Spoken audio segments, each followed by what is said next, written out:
Hi guys, today I want to show you how to set up watermark or in the PowerPoint or Word.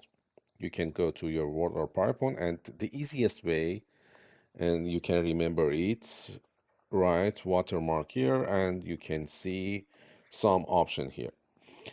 The better option is this option because you have some options here.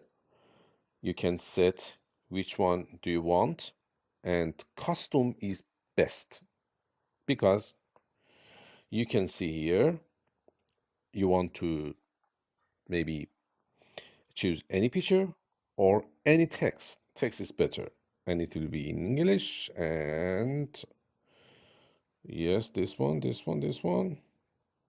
and text which be, for example, copyright. And size, you can find any size here. Auto is okay. And horizontal or this one is okay also. And you can see copyright will be here.